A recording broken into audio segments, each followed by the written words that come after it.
मेरे इस चैनल पर आने वाले सभी दर्शकों को, श्रोताओं को मेरा सादर सप्रेम नमस्कार। इस चैनल के माध्यम से असंख्य वो भारत माँ के स्वतंत्रता सेनानी, वो क्रांतिवीर, वो सशस्त्र क्रांति की चुनौती देने वाले, सशस्त्र क्रांति की चुनौती देने वाले उस बहुत बड़ी आधे से ज़्यादा विश्व के अंदर जिसका राज्य था, साम्राज्य था, ऐसी अंग्रेज सत्ताशाही को उखाड़ फेंकने के लिए आज जन्म लगे रहे, देश में भी विदेश में भी। लेकिन ऐसे उन महान तपस्वियों को बिल्कुल कहीं बताया नहीं गया, कहीं इतिहास में लाया नहीं गया, कहीं दिखाया नहीं गया। हाँ, जिन्होंने अपना सर्वस्व समर्पित करके, अपने प्राणों की आहुति देकर अपने राष्ट्र को स्वाधीन कराया, उनके विषय में हमारी युवा पीढ़ी और उसके बाद का समाज, आज का समाज कुछ जानता ही नहीं। नई पीढ़ी को तो ये भी पता नहीं कि हमारी नई पीढ़ी को, सभी लोगों को ये भी पता नहीं कि भारतीय राष्ट्रीय कांग्रेस का जन्मदाता कौन था? अंग्रेज ह्यूम था, एओ ह्यूम, जिसने 1857 में इटावा के कलेक्टर के नाते अपने हाथों से अनेक स्वाधीनता सेनानियों की हत्या की थी, फांसी के तख्ते पर पहुंचाया था। दुर्भाग्य देखिए, भारत के स्वाधीनता संग्राम के इतिहास के लिए स्वाधीनता आंदोलन में केवल महात्मा गांधी के नेतृत्व द्वारा चलाए गए अहिंसक आंदोलन की चर्चा की गई। उन असंख्य क्रांतिकारियों की सर्वथा उपेक्षा की गई, जिन्होंने अपना सर्वस्व समर्पित करके, प्राणोत्सर्ग करके राष्ट्र की स्वाधीनता का मार्ग प्रशस्त किया था। हमारी युवा पीढ़ी को असली इतिहास से अनजान रखा गया। इन काले अंग्रेजों ने शिक्षा कम्युनिस्टों को सौंप दी, उनको देशभक्ति से कोई लेना नहीं था। और इन देशभक्तों ने, इस कांग्रेस ने, जिसको एओ ह्यूम ने बनाया था अपने सुरक्षा कवच के लिए, आज़ादी देने के लिए नहीं भाई। ऐसा कहते हैं कि जो जाति अपने संघर्ष का इतिहास भूल जाती है, अपने पूर्वजों को, अपने महापुरुषों को, अपने उन सेनानियों को, पूर्वजों को, आदर्शों को, आदर्श केंद्रों को अगर वो स्मरण नहीं रखती तो वो जाति मृतप्राय हो जाती है। उस जाति की आत्मा कहीं भी चेतनशील नहीं दिखती। इसी भावना से प्रेरित होकर मेरे मन में आया कि मैं इस चैनल के माध्यम से उन हज़ारों लोगों को मैं आपके सामने ला सकूं। लाखों होंगे, मैं भी हज़ारों तक ही पहुंच पाऊंगा। अभी 1757 से 1947 190 वर्ष का इतिहास मैं आपके सामने रख रहा हूं। लगभग 300 वीडियो यूट्यूब के हिसाब से होने जा रही हैं, जबकि मुझे लगता है कि मैं 360 से ऊपर यूट्यूब चैनल के अंदर दे चुका हूं। कुछ मुझे नज़र नहीं आ रही, अगर आ गई तो अच्छी बात है, नहीं तो उनको दोबारा रिकॉर्डिंग करके इस 190 वर्ष के इतिहास को, 400 महान नायकों को, अज्ञात अनसंग हीरोज, उन सब लोगों को आपके सामने रख के फिर मैं सिंध के राजा दाहे से शुरू करके आगे बढ़ूंगा। आइए, अभी पिछले कुछ दिनों से इस चैनल के माध्यम से जो हम श्रद्धांजलि दे रहे हैं, स्मरण कर रहे हैं, उन्हीं में कुछ समय से मैं पंजाबी वीरों को ले रहा हूँ। कमाल, एक से एक बढ़ करके, एक से एक बढ़ करके।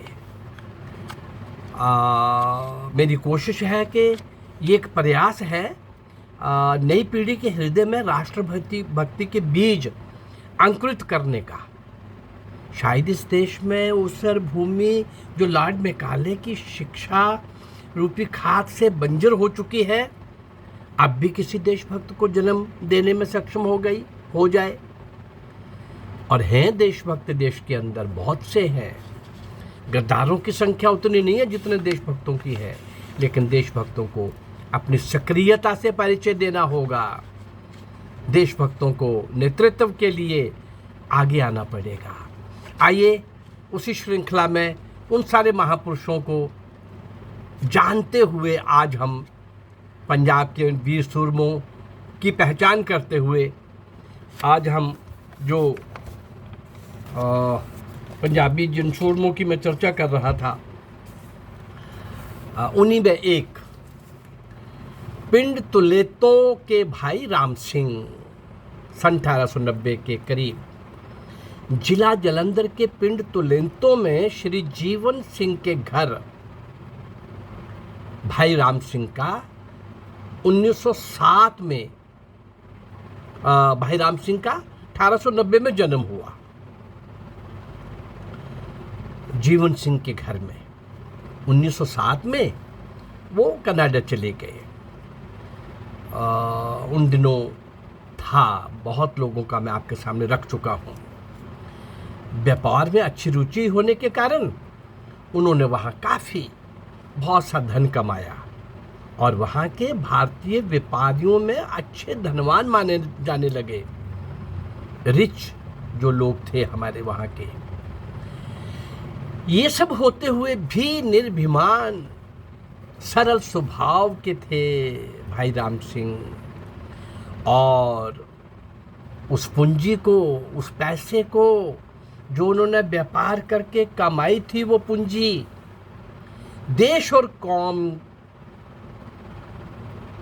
को बताया करते थे कि हाँ है, और मुक्त हस्त से दान भी किया करते थे। और वहाँ के गुरुद्वारे का लंगर भोजन व्यवस्था इन्हीं के द्वारा संपन्न होता था। सन 1914 कनाडा में जो भारतीय लोग थे वो काफ़ी संकटपूर्ण स्थिति में थे।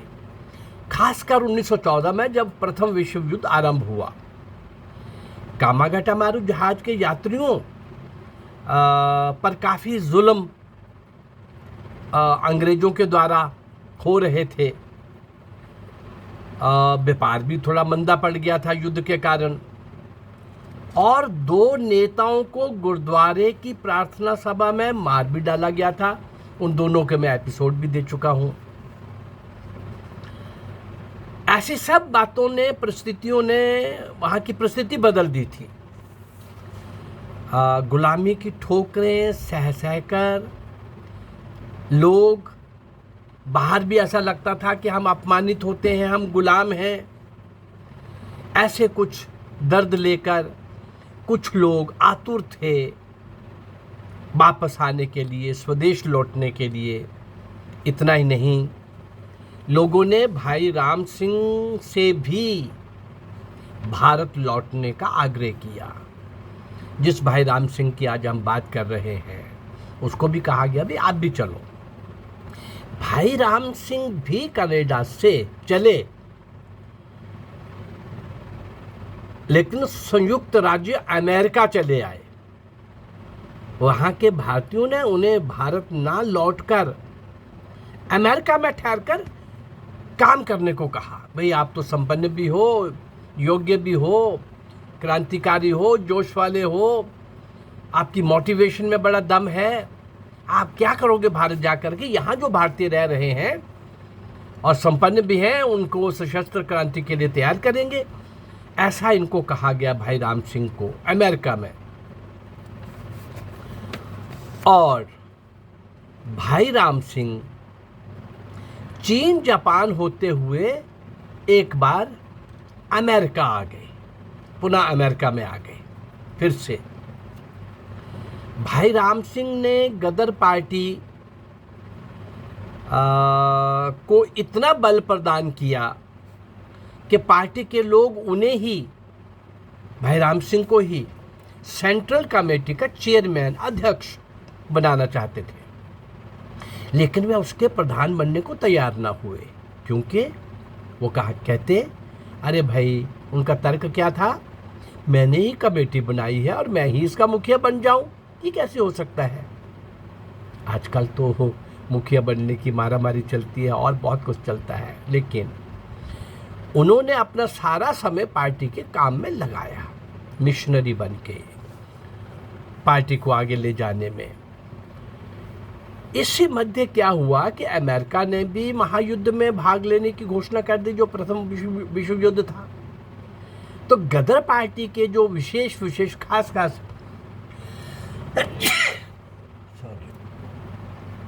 ऐसे विशेष जो कार्यकर्ता थे, उनको गिरफ्तार किया जाने लगा। सरकार का यह भी तर्क था कि आप लोगों के कारण ही अमेरिका महायुद्ध में अपनी तटस्थता खो रहा है, वो न्यूट्रल नहीं दिख रहा। ऐसा लग रहा है कि जैसे हम इंग्लैंड के खिलाफ है, इंग्लैंड के खिलाफ क्रांतिकारियों को हमने आश्रय दिया हुआ है, शेल्टर दिया हुआ है। इसी सारी पकड़ में, अरेस्ट में, गिरफ्तारियों में आज के हमारी बातचीत के मुखिया भाई राम सिंह वो भी पकड़े गए, और कुछ दिनों के बाद वहाँ पंडित रामचंद्र भी पकड़े गए, जो वहाँ पहले से अमेरिका में काम तो कर रहे थे, लेकिन इन दोनों का हो सकता है काम करने के तौर तरीकों पर आपस में मतभेद था, भाई राम सिंह का और पंडित रामचंद्र का। लेकिन अब भाई राम सिंह भी पकड़े गए और पंडित रामचंद्र भी पकड़े गए। भाई राम सिंह ने उनसे कहा, भाई बाहर तो हमारे कुछ भी मतभेद रहे हों, अंदर में हम एकजुट हमें रहना चाहिए, लेकिन ऐसा ना होकर मतभेद और बढ़ गए, और अमेरिकी अखबारों में दोनों गुटों पर तरह तरह के विवाद भरे लेख और एक दूसरे को दोषारोपण करने की खबरें भी प्रकाशित हुई। भाई राम सिंह ने एक बार पुनः प्रयत्न किया कि ऐसा ना हो, किंतु वे सफल नहीं हो पाए। अब इन लोगों का केस ज्यूरी में सौंपा गया। जब जज दोपहर का भोजन करने गए तो भाई राम सिंह ने रिवॉल्वर से अदालत में ही गोली चला दी। अब कई तरह के रहस्य हैं इसके पीछे। गोली इन्होंने रामचंद्र पर नहीं चलाई थी, लेकिन लगी रामचंद्र को, और वो जब गिर रहे थे तो इनके उस समय के लोग बताते हैं कि ऐसा लगा इनको कि मुझे इनको नहीं मारना था, इनको एक पुलिस ऑफिसर को मारना था, ऐसी भी चर्चा वहाँ पर हुई बाद में। और ये अदालत में ये बताना चाहते थे कि भाई आप अगर जुल्म करोगे तो हम तुमको वहीं पर मारेंगे।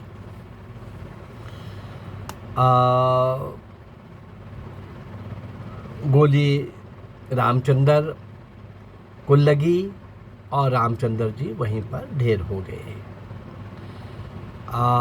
तभी जिस कोतवाल के ऊपर गोली का निशाना बनाया गया था, उस कोतवाल ने संभल कर भाई राम सिंह पर गोली चला दी, क्योंकि वो इस शौक में थे कि मैंने मारना किसको था और किसको मार दिया, सोच ही रहे थे, स्टन थे। तो इस बीच में कोतवाल ने, जो ऑफिसर था पुलिस का, उसने और गोली चला करके भाई राम सिंह को भी कुर्बानी के उस राह पर चला दिया, बलिदान हो गए। आप देखिए, दोनों ही भारत के लिए अमेरिका में बलिदान हो रहे हैं। ऐसा क्यों हुआ, ये रहस्य तो खुल नहीं पाया, लेकिन भाई राम सिंह ने, जिनकी आज हम चर्चा कर रहे हैं विशेष रूप से, शायद गदर पार्टी के रहस्यों को प्रकट ना होने देने और उसे बदनामी से बचाने के लिए ही ये कदम उठाया था, या बाद में वो बोले नहीं कुछ इसके ऊपर। लेकिन फिर भी कहेंगे कि अमेरिकी धरती पर वहाँ की सरकार की अदालत में ऐसा, इसको अभिनय कहें, क्या कहें, क्या हुआ, लेकिन दोनों के दोनों भारत माँ के सपूत, भारत माँ की गोद में हमेशा के लिए सो गए। अब ये फूट की बेल उगाने वाली धरती के लाल, अब यहाँ तो फूट चलती थी, फूट तो हमेशा रहेगी। अपनी धरती पर तो फूट प्रस्त रहे ही, और आज भी हैं, बहुत सारे हैं, आज भी हैं, बहुत से हैं। किंतु अमेरिकी कनाडी ज़मीन पर भी फूट के असर से मुक्त ना हो सके। भारत की धरती पर अब और आज भी फूट की खेती हो रही है। कम से कम स्वतंत्र देश की ज़मीन पर अब तो फूट के बीज ना बो। इन्हीं दुष्टों के कारण हमारा देश पहले भी गुलाम हुआ है, गद्दारों के कारण, ये जो फूट के बीज बोते हैं। लेकिन आज सेकुलरिज्म के नाम पर, कम्युनिज्म के नाम पर, नक्सलिज्म के नाम पर, naxalite, urban naxalite, PFI, Khalistani, ऐसे बहुत सारे लोग, बहुत सारी एजेंसीज, और लगभग 100 के आसपास वो लोग भी हैं इस देश के अंदर। मैं अगर इन सबको ट्रेस कर पा रहा हूँ तो सरकार के भी ध्यान में होगा भाई। ऐसे 100 लोग हैं जिन्होंने भारत को तोड़ने के लिए समय समय पर, जब उनको मौका मिलता है, वो मैदान में कूदते हैं। अंतर्राष्ट्रीय स्तर पर भारत की बदनामी भी करते हैं और भारत को नुकसान पहुंचाने वाली स्टेटमेंट्स भी देते हैं।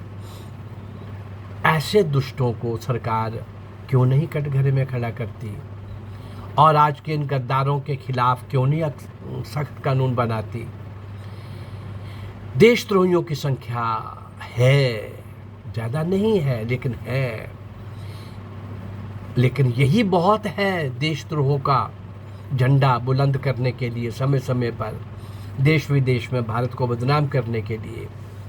इससे पहले कि ये दुष्ट लोग भारत के लिए चल रहे कुचक्रों का शिकार होकर उनके सहयोगी बनकर के नुकसान पहुंचाए, ऐसे सब गद्दारों को, उन 80-100 लोगों को भी और ऐसे 2-4-5 संगठनों को भी जितना जल्दी हो सके इन दुष्टों के खिलाफ, गद्दारों के खिलाफ सख्त कानून बनाकर, सख्त सजा का प्रावधान करके, क्विक एंड फास्ट जस्टिस देने की व्यवस्था करके भारत को इन गद्दारों से, देशद्रोहियों से मुक्त किया जाए।